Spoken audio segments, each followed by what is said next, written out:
Well, hello everyone. Well, today I'm flying the Alpina 5 and the MS size. Conditions are really good. With a Flow Vista XC harness. I like that harness a lot for its versatility, and I can adjust it wherever I want and how I want. So yeah, flying the Alpina 5 MS at 94 all up, around 93, 94, like this.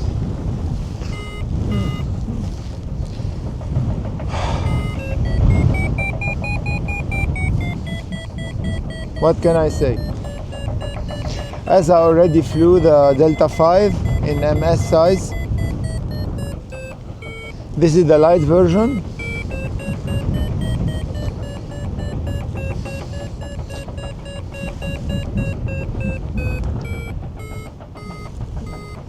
It feels very close to the Delta 5.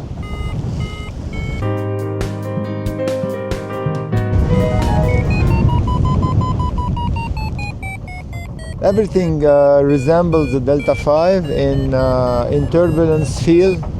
I mean, the glider is, yeah, it's a stress-free glider to fly. I have short inputs. I'm hands up now. When I want to turn, I usually make half wrap on all my gliders, but look, like this, and I'm turning. So it's really straightforward to turn.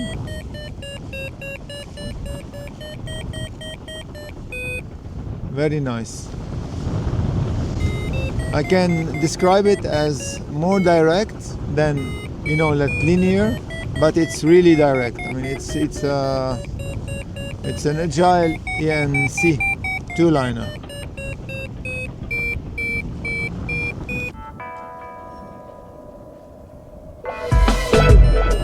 Wow, there's 10 centimeters, and it turned on a very small radius.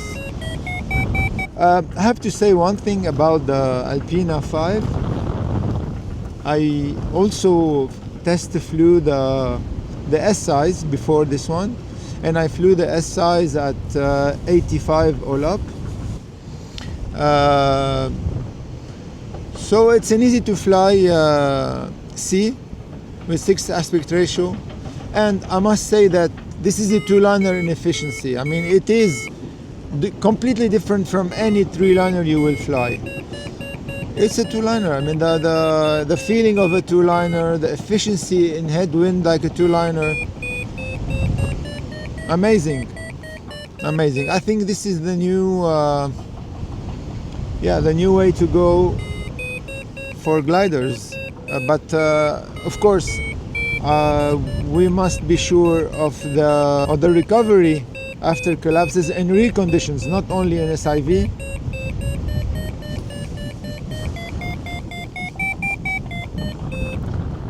Generous conditions today. You can stop the pitch immediately with the B. Look. Wow.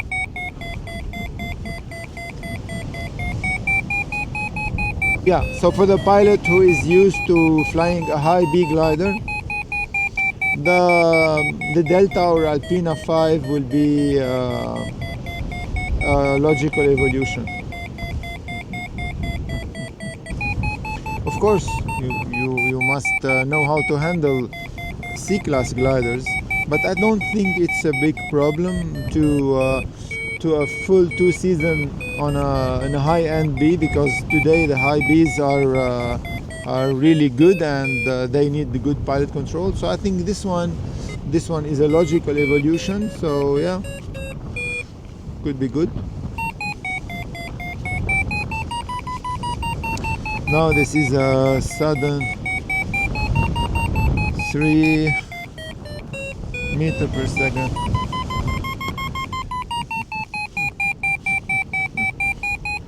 and it can turn really good on it.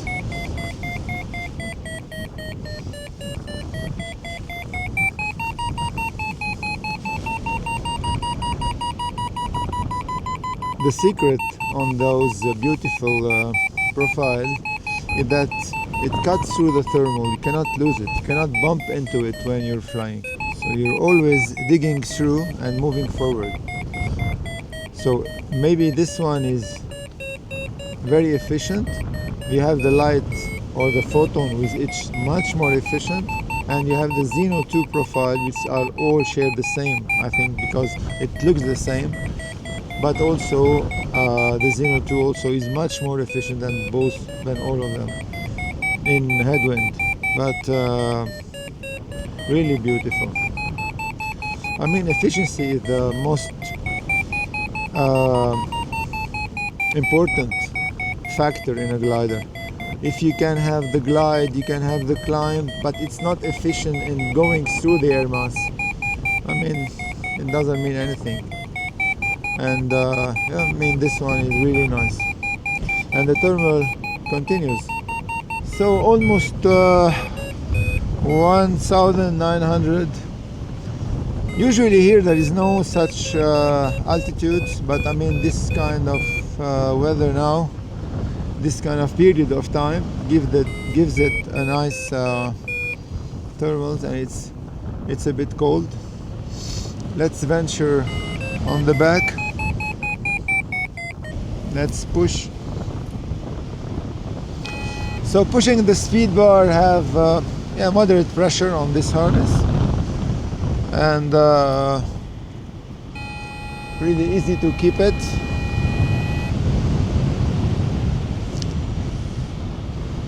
It is cold. I should have worn the other one. Shit.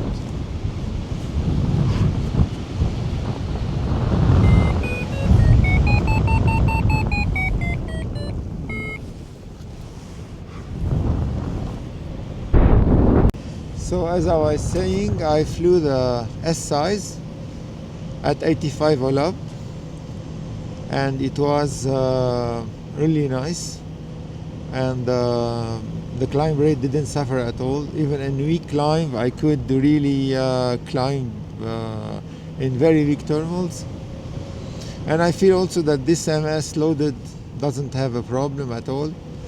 I think it's the best. Yeah, I could fly it 92 easily, keeping the efficiency.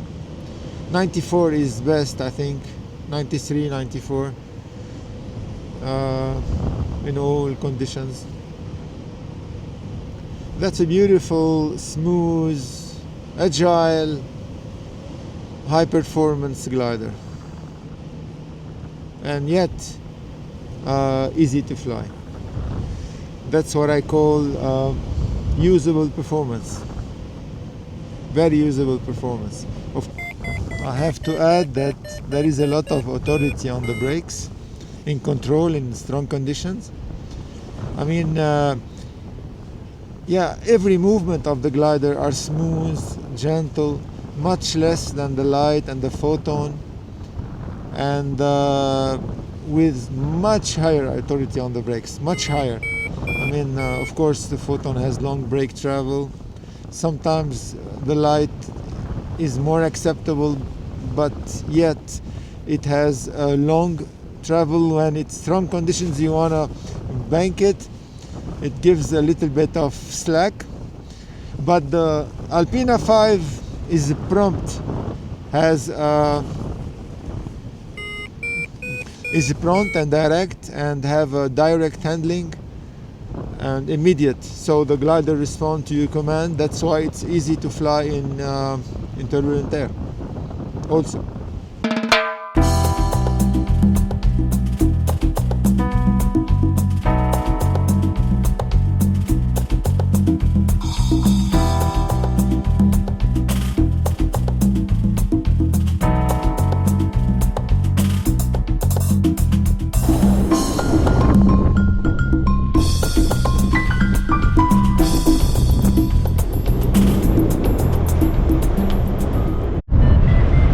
I'm here flying the Alpina 5 S size, 85 all up, so I'm on the top of the weight range, but it doesn't feel I'm loading it. It feels nimble, light. Even in the weakest of thermals, I can really float. And yeah, I mean, I didn't feel that I was loading the glider. I think Ozone gliders like to be loaded. Yeah, they fly pretty well loaded. I could fly it a little bit, 5 kilo less than the top weight, as I did in some flights on the MS size, and it was flying really flawlessly, no worries about it. But I prefer to load my gliders, and I don't think any inconvenience flying them at maybe 2-3 kilos from top weight. I feel more connected to the brakes and the glider and in the air. And this size, well, the S size is really efficient. I mean, really efficient. In thermals, glides, it's really easy to fly. Comparing it to an Alpina 4, I can say probably there is a 10% more increase in pilot control, just maximum. I mean, yeah, pilots coming from the Alpina 4 won't have any problem. On the contrary, they will have a beautiful time flying the Alpina 5. It's a really nice, beautiful, well-sorted glider.